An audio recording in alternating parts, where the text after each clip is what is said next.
Metsänomistajan paras kaveri on Metsälehti.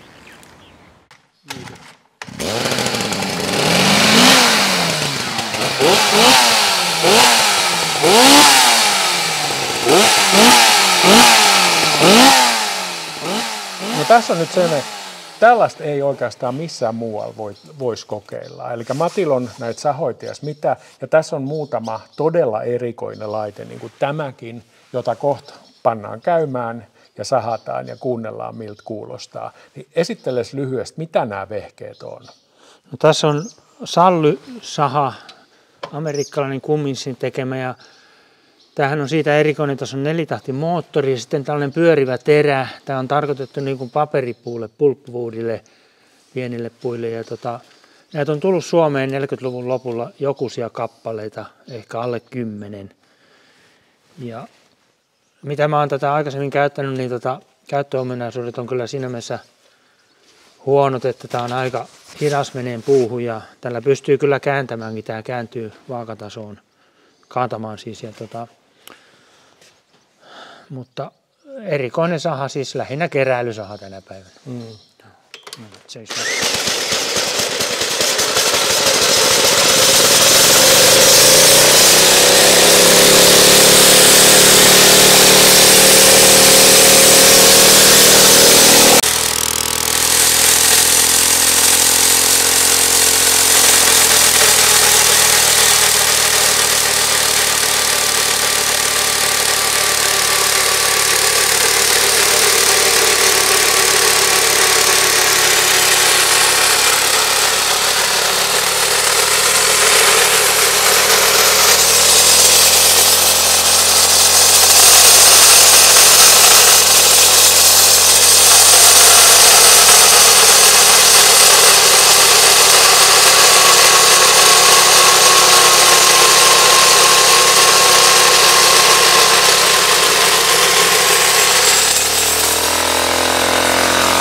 Ja entäs sitten toi keltainen? Se on, no tässä on teknisesti mielenkiintoinen. Tässä on McCulloughin kaikista erikoisin sahamalli. Tämä on 62 vuodelta malli PP1. Ja tämä on siitä erikoinen. Täällä on tällainen huuhtelumäntä täällä kampiakselin vastapuolella. Ja sen aikaiseksi sahaksi tämä kiertää 12 000.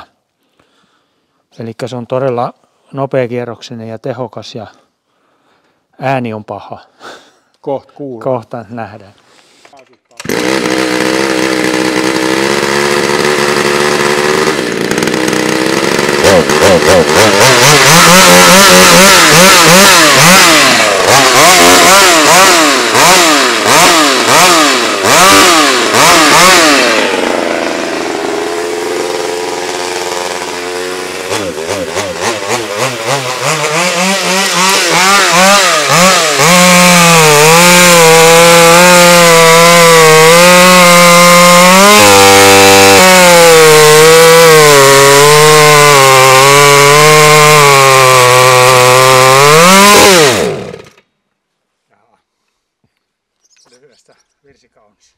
Sitten tässä on Sax-Dolmarin tekemä Wankel-moottorinen. Näitä tehtiin noin 75 vuonna ja jonkin verran on markkinoitu, mutta siis vedetty takaisin, koska ongelmia oli ilmeisesti lähinnä tuo tiivistys ja tuo, mutta siinä mielessä on hyvä, että ei ole tarinanvaimennasta, mutta ei tärise myöskään. Niin se moottorin käyntitapa on sellainen, että se ei luo tärinää.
Sitten tässä on 80-luvulta 85 suunnilleen valmistettu Ekko, 2-sylinterinen Ekko bokseri.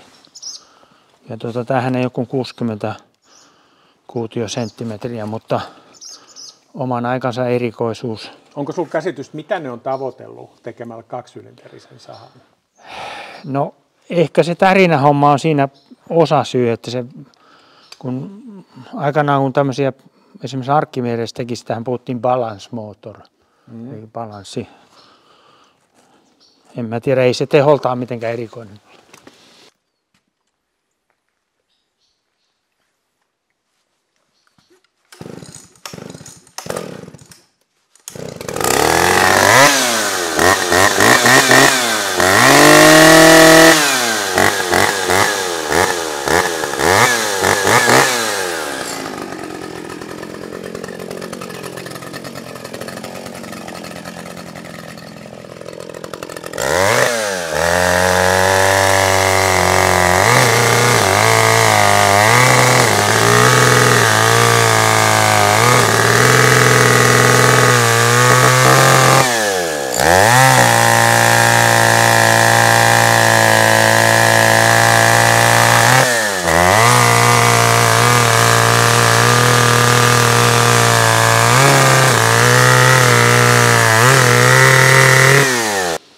Tässä on Husqvarnan malli, jota on tehty Pietarin tehtaassa Venäjän markkinoille. Ei voida myydä täällä EU-alueella, koska ei ole mitään turvalaitteita, mutta tämä on 262 Husqvarna varustettuna venäläisillä Drusman-mallisilla kahvoilla. Ja kaadettaessa niin moottori käännetään vaakatasoon ja ihan toimiva peli muuten, mutta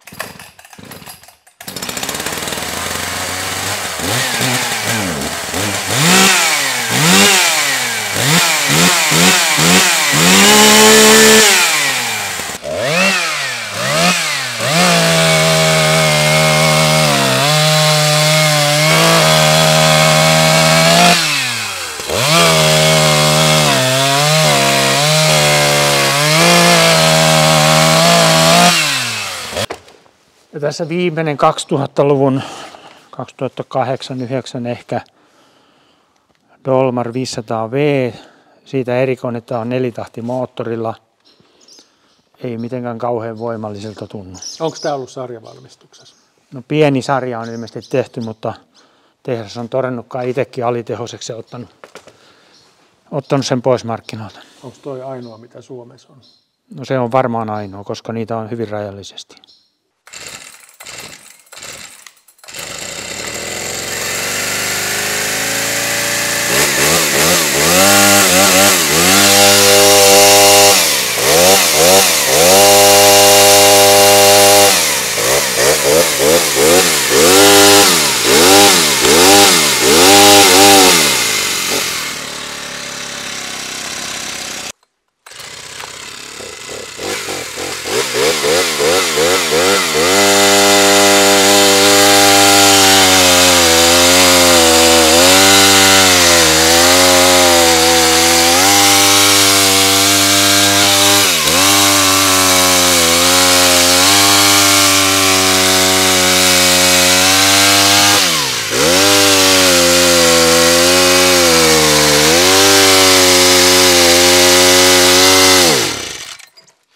Ja tässä on 60-luvun puolesta välistä Solon tekemä 2-sylinterinen rinnakkaisylinterinen.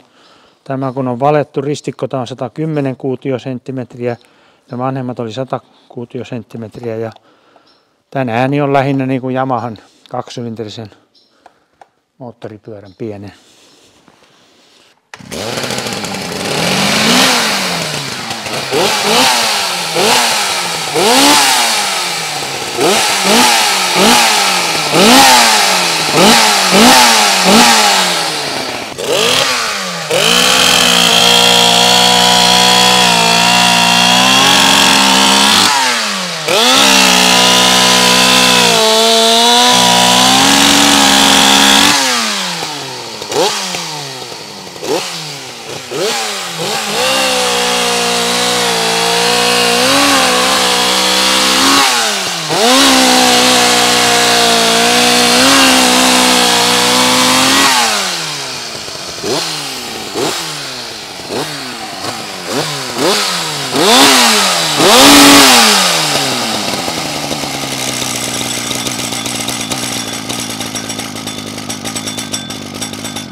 No me on nyt kuunneltu moottorisahojen ääntä ja katsottu käyntiin alkaen 40-luvulla ja tullen nyt sitten näissä vehkeissä 2000-luvulla.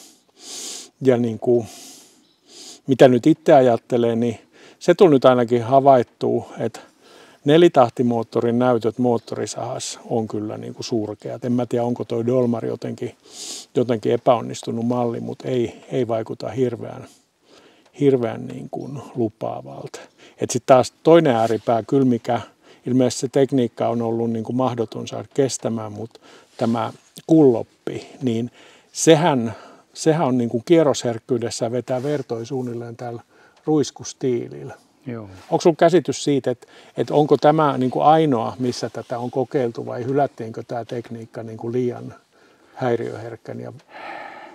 No jos ajatellaan sitä apumäntää, mikä tuolla on, niin sehän oli 20-luvulla kehitettiin Saksassa siis tämä,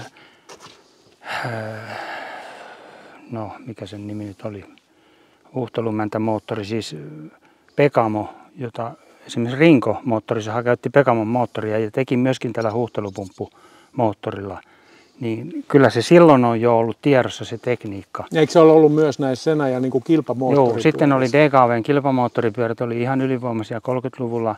Ne käytti tätä, että kampikammio pienenee ja suurenee ja se työntää sinne männän päälle enemmän seosta.